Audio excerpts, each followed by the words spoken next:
తిరుమల తిరుపతి దేవస్థానం లడ్డూ వ్యవహారం ఇప్పుడు దేశవ్యాప్తంగా తీవ్ర చర్చకైతే దారితీసింది. ఇప్పటి ఆంధ్రప్రదేశ్ ముఖ్యమంత్రి అయినటువంటి చంద్రబాబు గారు జగన్మోహన్ రెడ్డి ముఖ్యమంత్రిగా ఉన్నటువంటి సమయంలో తిరుమల తిరుపతి దేవస్థానం పవిత్రత భ్రష్టు పట్టించారు అంటూ జగన్మోహన్ రెడ్డి మీద ఆరోపణలు చేస్తున్నటువంటి నేపథ్యంలోనే తిరుమల శ్రీవారి ప్రసాదంగా ఇచ్చేటువంటి లడ్డూలో స్వచ్ఛమైనటువంటి నేతికి బదులుగా జంతువుల కొవ్వును వాడారు అంటూ చంద్రబాబు గారు జగన్మోహన్ రెడ్డి మీద ఆరోపణలు చేసినటువంటి నేపథ్యంలోనే ఇప్పుడు ఇదే వ్యవహారంలో జగన్మోహన్ రెడ్డికి మీద అలాగే జగన్మోహన్ రెడ్డి టీం మీద కేంద్ర హోంశాఖకి ఫిర్యాదు అందింది. ఈ ఫిర్యాదు నేపథ్యంలోనే అసలు కేంద్ర హోంశాఖ దీని మీద ఎటువంటి నిర్ణయం తీసుకోబోతుందనేది మనం విశ్లేషణ చేసుకునేటువంటి ప్రయత్నం అయితే చేద్దాం. ప్రస్తుతం మనతో పాటు ఉన్నారు ప్రముఖ రాజకీయ విశ్లేషకులు రాజేష్ అప్సాని గారు. సార్తో మాట్లాడదాం. సార్ నమస్తే సార్. సార్, ఈ అంశం మీద మీ అనాలిసిస్ ఏంటి సార్? వాస్తవంగా కోట్ల మంది ప్రజల మనోభావాలతో ముడిపడి ఉన్న అంశం. ఎందుకంటే తిరుమల తిరుపతి దేవస్థానం కానీ తిరుమల శ్రీవారు కానీ ఆంధ్రప్రదేశ్ రాష్ట్రంలో ఆలయం ఉంది కాబట్టి అది ఆంధ్రప్రదేశ్ రాష్ట్ర ప్రజలకు మాత్రమే పరిమితమైన ఆలయం కాదు. ఆ కలియుగ వైకుంఠంగా ప్రజలు ఆరాధించే కొలిచే లిప్త మాత్రపు దర్శనం కోసం తాపత్రయపడి దేశ నలుమూలల నుంచి ప్రపంచవ్యాప్తంగా ఉన్న భక్తులందరూ కూడా తిరుమల విచ్చేసి శ్రీవారి దర్శనం కోసం బారులు తీరి నిలబడి వెయిట్ చేస్తూ ఉంటారు. అంతటి ప్రాశస్త్యం కలిగిన అంతటి ఆరాధ్యభావంతో ఆ శ్రీవారిని కొలిచే కోట్లాది మంది భక్తులు ఉన్న నేపథ్యంలో ఇవాళ ఇంతమంది భక్తుల మనోభావాల్ని గాయపరిచేలాగా నిన్న బయటకు వచ్చిన వార్తలు వాస్తవాలు. మొన్న చంద్రబాబు నాయుడు గారి ద్వారా ఒక ప్రకటన జరిగిన తర్వాత అది వార్త.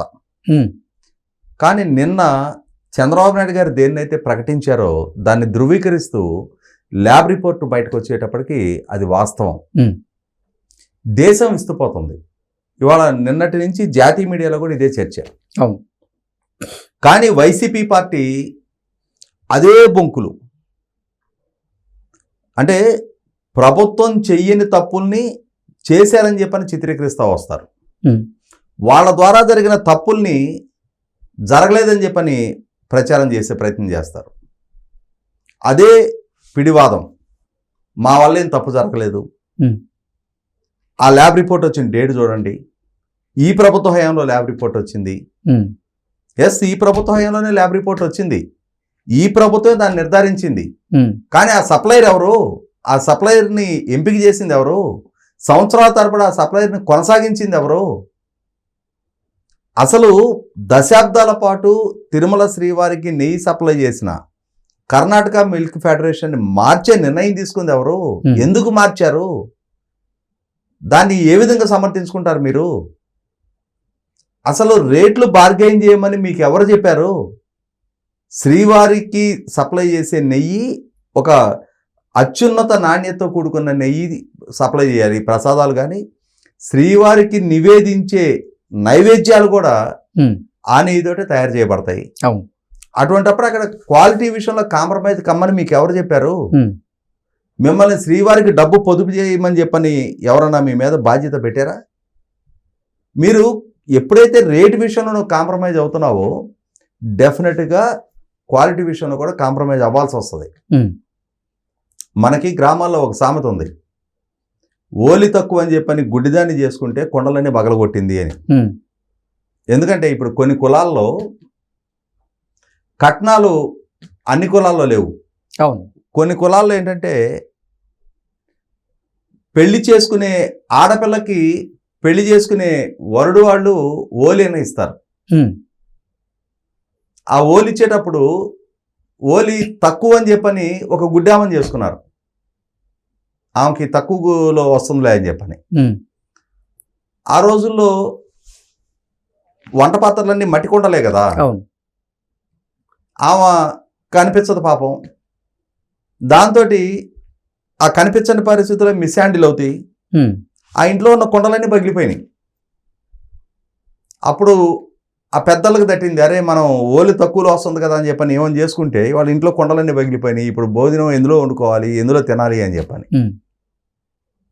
అదేవిధంగా ఇవాళ 475 రూపాయలు నందిని వాళ్ళకి ఇవ్వాల్సి వస్తుంది అని చెప్పని 320 రూపాయలకి 310 రూపాయలకి కక్కుర్తిపడి దిక్కుమొక్కు లేని ఊరి పేరు లేని వాడు ఆ సొంత తయారీ సంస్థ లేని సంస్థలకి వాళ్ళ కాంట్రాక్ట్ కట్టబెట్టారు. వాడు ఏం సప్లై చేస్తాడు తక్కువ రేట్లో? ఇవే సప్లై చేస్తాడు.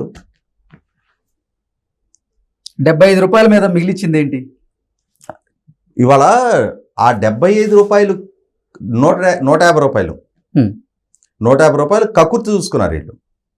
కానీ దాని పర్యవసానం వాడు ఏం సప్లై చేస్తున్నాడు, ఇంత తక్కువకి వీడు ఎట్లా సప్లై చేయగలుగుతున్నాడు, ఇంత తక్కువ వీడు ఎట్లా కోట్ చేస్తున్నాడు అని చెప్పని విచక్షణ, ఆ ఇంగిత జ్ఞానం ప్రదర్శించి వీడు ప్రాపర్ క్వాలిటీ నెయ్యి సప్లై చేయగలుగుతున్నాడా లేదా, అసలు వాడికి ఎట్లా వైబులు, ఎన్ని లక్షల లీటర్ల ఆవు పాలు ఒక రోజుకి ప్రాసెస్ చేస్తే వాడికి అంత క్వాంటిటీ నెయ్యి దక్కుతుంది, అసలు అంతటి ఇన్ఫ్రాస్ట్రక్చర్ వాడికి ఉందా లేదా, వాడు ఎక్కడ ప్రొక్యూర్ చేస్తున్నాడు ఆ మిల్క్, ఏ ఏ ప్రాంతాల్లో ప్రొక్యూర్ అవుతుంది, మరి అన్ని మిల్క్ ప్రొక్యూరింగ్ సెంటర్స్ వాడికి ఉన్నాయా, అన్ని మిల్క్ వాడి డైరీకి వస్తున్నాయా, అంతటి ప్రాసెసింగ్ ఎక్విప్మెంట్ వాడి దగ్గర ఉందా లేదా, ఇవన్నీ అసలు నిర్ధారణ చేసుకోకుండానే, అసలు క్వాలిటీ చెక్ లేదు కదా సార్, అసలు నిర్ధారణ చేసుకోకుండానే గుడ్డెద్దు చేలో పడ్డట్టుగా వాళ్ళ ఇష్టం, నిర్ణయాధికారం వాళ్ళ చేతిలో ఉంది, అధికారం ప్రజలు వాళ్ళకి కట్టబెట్టారు,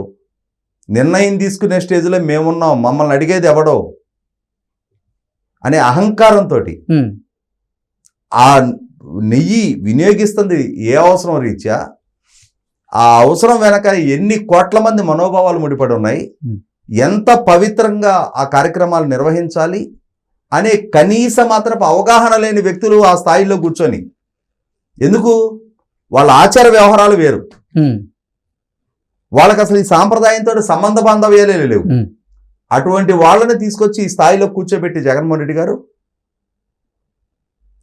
అసలు పరిచయం లేని సాంప్రదాయాలు ఇవన్నీ వాళ్ళకి. రాజకీయంగా తమకు ప్రజలకు అధికారం ఇచ్చారు కాబట్టి అధికారాన్ని దుర్వినియోగం చేసి ఇటువంటి దుశ్చర్యలకు పాల్పడ్డారు. ఇవాళ నిన్నటి నుంచి కోట్ల మంది ప్రజలు అంటే ఇంత అపచారం జరిగిందా, ఇంత అపచారానికి ఈ పాలకుడు బాధ్యుడా అని చెప్పని మనసులో కలిసివేయబడతా ఉన్నాయి. ఇక్కడ జరిగింది భారతదేశంలో జరిగింది హిందూ ఆలయానికి సంబంధించి కాబట్టి సరిపోయింది, కానీ గతంలో మనం చూసాం ఎక్కడో ఒక టీవీ ఛానల్లోనో ఏమో మహమ్మద్ ప్రవక్త గురించి తప్పుగా కోట్ చేశారు అని చెప్పని ఎంత హింస జరిగింది. అవును, సాల్మన్ రష్డీ అనే అతను శాటానిక్ వర్సెస్ అని చెప్పని మహమ్మద్ ప్రవక్తని విమర్శిస్తూ ఒక బుక్ రాశాడు అని చెప్పని అతని తల తెచ్చిన వాళ్ళకి ఇంత డబ్బు ఇస్తామని చెప్పని ప్రభుత్వాధినేతలు ప్రకటించారు. గతంలో బంగ్లాదేశ్లో జరిగిన ఘర్షణ సందర్భంగా అక్కడ మైనారిటీలైన హిందువుల విషయంలో అక్కడి మెజారిటీ ముస్లిమ్స్ వీళ్ళని మిస్హ్యాండిల్ చేశారు, వీళ్ళ మీద అరాచకాలకు అకృత్యాలకు పాల్పడ్డారు అని చెప్పని ఆవిడ తస్లిమా నస్రీన్ అని చెప్పని ఒక బంగ్లాదేశ్ రచయిత్రై లజ్జా అని చెప్పని ఒక బుక్ రాసింది. దానికోసం ఫత్వా జారీ చేశారు, ఆమెను చంపేయాలి అని చెప్పి. వాస్తవంగా ఇప్పుడు జరిగిన ఈ అపచారం ఆయా మతాల్లో కనుక జరిగి ఉన్నట్టయితే ఖచ్చితంగా అటువంటి ఫత్వాలు వీళ్ళ మీద జారీ అయి ఉండేవి. అంత ఘోరమైన నేరానికి పాల్పడ్డారు వీళ్ళు, అంత ఘోరమైన అపచారానికి పాల్పడ్డారు. కానీ హిందూ సమాజంలో కాబట్టి ఇప్పటికీ వీళ్ళ ఆటలు సాగుతూ ఉన్నాయి. ఇటువంటి పరిస్థితుల్లోనే ఈరోజు వినీత్ జిందాల్ ఒక ప్రముఖ లాయరు, ఆయన సాక్షాత్తు దేశ హోంమంత్రి అమిత్ షా గారికి ఫిర్యాదు చేశారు. 100% వాళ్ళ భారతీయ జనతా పార్టీ మీద కేంద్ర పాలకులుగానే కాదు, ఇవాళ దేశవ్యాప్తంగా హిందూయిజానికి మేమే ఛాంపియన్లుగా చలామణి అవుతున్న సందర్భంలో, క్లెయిమ్ చేసుకుంటున్న సందర్భంలో ఖచ్చితంగా వాళ్ళ మీద గురుతర బాధ్యత ఉంది. ఇవాళ కోట్ల మంది ప్రజలకు ఆరాధ్యదయమైన ప్రధానమంత్రి నరేంద్ర మోడీ గారు, కేంద్ర హోంమంత్రి అమిత్ షా గారు కూడా స్వయంగా తిరుమల విచ్చేసి అక్కడ దర్శనం చేసుకొని ప్రసాదాలు స్వీకరిస్తూ ఉంటారు. ఉమ్, నాకు తెలిసి నరేంద్ర మోడీ గారు శుద్ధ శాకాహారి. అవును. అటువంటి ఆయన కూడా శ్రీవారి ప్రసాదాన్ని స్వీకరించున్నారు గతంలో. ఉమ్. ఈ రోజు వారు స్వీకరించిన ప్రసాదం ఈ విధంగా కాలుష్యం అయ్యింది. అయోధ్య రామ మందిరం నిర్మాణం అప్పుడు కూడా తిరుమల తిరుపతి దేవస్థానం నుంచి 1,00,000 లడ్డూలకు పైగా అవును అక్కడికి పంచడం జరిగింది. అవును. అంటే అక్కడికి వచ్చిన వాళ్ళందరూ కూడా వాళ్ళ మనోభావాలు ఏమవ్వాలి? ఇవాళ ఒక్క అయోధ్య కాదు, మీరు గమనించుకుంటే ఉమ్, కోవిడ్ టైంలో ఆలయాలన్నీ మూసేస్తున్న టైంలో తిరుమల ఆలయాన్ని ఒక ఆదాయ వనరుగానే భావించిన జగన్మోహన్ రెడ్డి గారి ప్రభుత్వం, ఆనాడు ట్రస్ట్ బోర్డు చైర్మన్గా ఉన్న వైవి సుబ్బారెడ్డి ఉమ్, తిరుమల పోర్టులో లడ్లు తయారు చేయించి వివిధ పట్టణాల్లో స్వీట్ షాపుల్లో లాగా పెట్టి కౌంటర్లు పెట్టి అమ్మించాడు. ఉమ్, ప్రసాదాన్ని మామూలు మన స్వగ్రాహ ఫుడ్స్ లాగా పెట్టి చమ్మించాడు. ఆ లడ్డు ప్రసాదం ఏంటి? తిరుమల శ్రీవారి ప్రాంగణానికి వచ్చి వారిని దర్శనం చేసుకున్న తర్వాత వారి ప్రసాదంగా కొనుక్కొని తీసుకుంటారు. అవును. అంతేగాని అసలు శ్రీవారి కొండే చూడకుండా, శ్రీవారి దర్శనం చేసుకోకుండా, ఉమ్, ఆ ఆలయ ప్రాంగణం కూడా చూడకుండా ఎక్కడో ప్రజలు ఉండే ప్రాంతాల్లోకి లడ్లు అక్కడికి చేర్చి అమ్మటం ఏంటి? అంటే అది వ్యాపార వస్తువా? ఉమ్, మనం మొబైల్ రైతు బజార్లను చూస్తున్నాం. ఇప్పుడు మొబైల్ టిఫిన్ సెంటర్లు ఒక వ్యాన్లో పెట్టేసుకొని రోడ్ల పక్కన పెట్టుకొని టిఫిన్ ఆఫర్ చేస్తున్నారు కదా. ఉమ్, వ్యాన్లు చూస్తూ ఉన్నాం, మనం మొబైల్ టిఫిన్ సెంటర్ చూస్తూ ఉన్నాం. అవును. అలాగే మొబైల్ శ్రీవారి ప్రసాదమా? రాష్ట్ర వ్యాప్తంగా వివిధ నగరాల్లో పెట్టి, హైదరాబాద్లో కూడా కౌంటర్లు పెట్టి అమ్మారు. అవును. ఈ వైవి సుబ్బారెడ్డి దృష్టిలో ఏంటంటే తిరుమల శ్రీవారి ఆలయం ఒక ఆదాయ వనరు. ఉమ్, పైగా ఆ క్షేత్రాన్ని అడ్డుపెట్టుకొని జగన్మోహన్ రెడ్డి గారి రాజకీయ అవసరాల కోసం, ఆయన మీద ఉన్న కేసుల అవసరాల కోసం లాబింగ్లు చేసుకోవడానికి, ఉమ్, అంతకు మించి వాళ్ళకి ఆ ఆలయ శాంటిటీతో కానీ, ప్రజల మనోభావాలతో కానీ, ఆ పవిత్రతని కాపాడే విషయంలో కానీ, ధార్మిక చింతన పెంచే విషయంలో కానీ వాళ్ళకి ఎక్కడ వాళ్ళకే తెలియదు. ఓకే. ఎందుకంటే ఒక అయోగ్యుల్ని తీసుకొచ్చి ఆ స్థాయిలో కూర్చోబెట్టారు. ఉమ్, ఒక అయోగ్యుడు నిర్ణయం తీసుకున్నాడు, ఇంకొక అయోగ్యుడిని తీసుకొచ్చి ఒకరి తర్వాత ఒకరిని 5 సంవత్సరాల పాటు వాళ్ళని ఆ స్థాయిలో కూర్చోబెట్టారు. ఉమ్, ఆ కూర్చోబెట్టినందుకు వీళ్ళకి సహకరించడానికి ధర్మారెడ్డి అని చెప్పని డిఫెన్స్ ఎస్టేట్ అధికారిని తీసుకొచ్చి ఇక్కడ అతనికి ఎగ్జిక్యూటివ్ ఆఫీసర్గా బాధ్యతలు అప్పచెప్పారు. ఉమ్, పైగా 1కి 2 సార్లు డెప్యుటేషను పెంచారు. పెంచుకుంటూ, అది కూడా 6 ఇయర్స్ లాకింగ్ పీరియడ్ ఉంటుంది డెప్యుటేషన్. ఉమ్, 6 ఇయర్స్ దాటిపోయినా కూడా ఇంతకంటే మొగాడు లేడు ఈ తిరుమల తిరుపతి దేవస్థాన పాలనా వ్యవహారాలు చూడటానికని. మరి ఇవాళ అతను లేడు, ఉమ్, తిరుమల శ్రీవారి ఆలయం మూసేశారా? లేదు, ఈ ధర్మారెడ్డి రాకముందు తిరుమల శ్రీవారి ఆలయం ప్రజల దర్శనార్థం తెరిచుండేది కదా. ఉమ్, అంటే ఇతనితోటే తిరుమల శ్రీవారి ఆలయం మొదలైనట్టు, ఇతనితోటే ముగిసిపోద్ది అన్నట్టుగా కేంద్ర ప్రభుత్వానికి దరఖాస్తులు చేశారు. కేంద్ర ప్రభుత్వం కూడా ఇంత గారాబం చేస్తా వచ్చారు వీళ్ళని. ఉమ్, అందుకే నేను చెప్తున్నా, ఇప్పుడు ఈ సందర్భంలో ఖచ్చితంగా స్పందించి తీరాలి. ఎగ్జాక్ట్లీ. ఇది ఇప్పుడు కేంద్ర హోంశాఖ ఇక్కడ గమనించుకుంటే, అరే కృష్ణా బ్యారేజ్నే గుద్దేపోయారా? కృష్ణా బ్యారేజ్నే కూల్చేసి లక్షల మంది జీవితాలు ప్రమాదంలోకి నెట్టేశారా అని చెప్పని మొన్నటిదాకా విస్తుపోయాం. ఇవాళ దేశవ్యాప్తంగా ఉన్న 100 కోట్ల మంది ప్రజల మనోభావాలతోటి ఆడుకున్నారా? ఇవాళ కోట్లాది మంది ప్రజలు ఇవాళ కనీసం on and average per day 50-60 వేల నుంచి 1,00,000 మంది దర్శించుకుంటారు. బాగా తక్కువ క్రౌడ్ ఉంది అనుకుంటే 50-60 వేల మంది ఉంటారు. కొంచెం క్రౌడ్ ఎక్కువగా ఉందంటే 1,00,000 మంది ఉంటారు.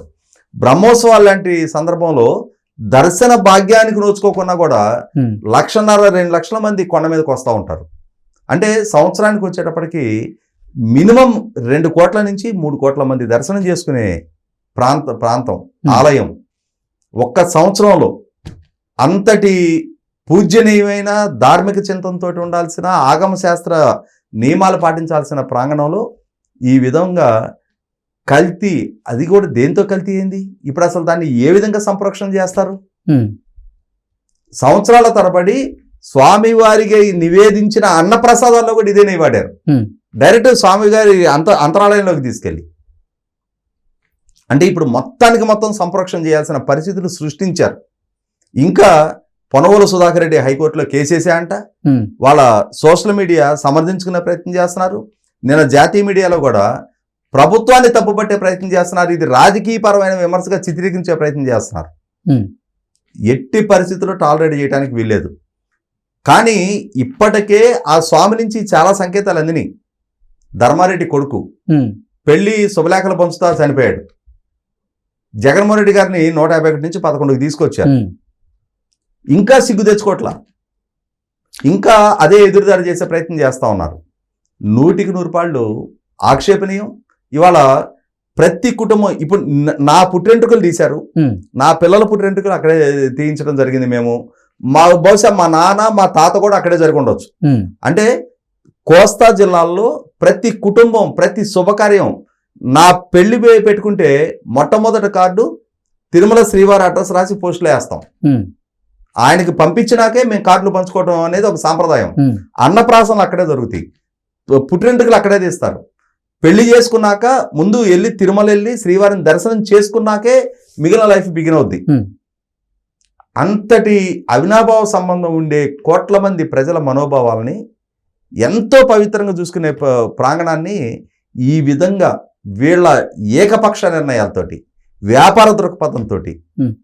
ఈ వైవి సుబ్బారెడ్డి పాలనా బాధ్యతలు చేపట్టిన తర్వాత ట్రస్ట్ బోర్డు చైర్మన్గా మనం ఒకసారి బోర్డు సమావేశం వీడియో చాలా వైరల్ అయింది. అవును. దీన్ని 500 ఉందా 2000 చేసేయండి, 600 ఉందా 3000 చేసేయండి. ఉమ్, అంటే ఆర్జిత సేవల టికెట్లు ఏదో వేలం పాటలు పెట్టినట్టుగా గంగవేరులు ఎత్తినట్టుగా, ఉమ్, అంటే సామాన్యుడికి శ్రీవారిని దూరం చేసే ఒక కుట్రతోటి తిరుమల కొండ పవిత్రతని దెబ్బతీసే లక్ష్యంతో ఉమ్, ఉద్దేశపూర్వకంగా అంతకుముందు 500 రూపాయలు ఉంటే కాకినాడ నుంచి తిరుపతి ప్యాసింజర్ ఉంటుంది, ఉమ్, 26 రూపాయలు అంత టికెట్ ఉండేది ఒక 25-30 సంవత్సరాల క్రితం. అది ఎక్కి తిరుపతిలో దిగి నడిచి కొండెక్కి దర్శనం చేసుకొని ఒక 4 లడ్లు కొనుక్కొని మళ్ళీ తిరిగి ఆ ట్రైన్ ఎక్కి మా తెనాలి స్టేషన్లో దిగితే 500 కూడా ఖర్చు అయ్యే కాదు. అవును. అటువంటి స్థితి నుంచి వాళ్ళ తిరుమల అంటే ఆస్తి పరులకి, డబ్బు హోదా అధికారం పరపతి ఉన్నవాడికి మాత్రమే తప్ప సామాన్యుడికి తిరుమల శ్రీవారిని దూరం చేసే ఒక కుట్రకోణంతో చేశారు. ఎంత ఇష్టారీతిన ప్రవర్తించారు అని అంటే అమరావతి ప్రాంతంలో చంద్రబాబు నాయుడు గారి ప్రభుత్వం తిరుమల శ్రీవారి ఆలయం రెప్లికా అదే విధమైన ఆలయాన్ని ఇక్కడ నిర్మాణం చేయాలి అని చెప్పని దానికి భూమి బడ్జెట్ కేటాయించితే ఇలా బాబుగాడి సొమ్మైనట్టుగా వీళ్ళు అధికారంలోకి వచ్చిన తర్వాత దానికి భూమి కేటాయింపు తగ్గించేశారు, నిధుల కేటాయింపు తగ్గించేశారు, ఏదో ఒక నామమాత్రపు ఆలయ నిర్మాణం చేశారు అక్కడ. అంటే వాళ్ళ ఇష్టమే, ఆ ఇష్టారీతిని చెలరేగిపోయారు. ఇవాళ అమిత్ షా గారు ఎంత వేగంగా స్పందిస్తారు, ఎంత కఠినమైన నిర్ణయాలు తీసుకుంటారు. ఇంతటి దుర్మార్గానికి పాల్పడ్డ వ్యక్తుల్ని అది రాజద్రోహం కేసులు నమోదు చేయాలా, దేశద్రోహం కేసులు నమోదు చేయాలా? ఇవాళ ప్రజల మనోభావాలతోటి ఆడుకొని అపవిత్రం చేసిన ఈ వ్యక్తుల్ని, ఈ శక్తుల్ని ఎట్టి పరిస్థితుల్లో క్షమించడానికి వీల్లేదు, సహించడానికి వీల్లేదు. వాళ్ళ ఉనికిని కూడా భరించడానికి కష్టంగా ఉంది వాళ్ళ.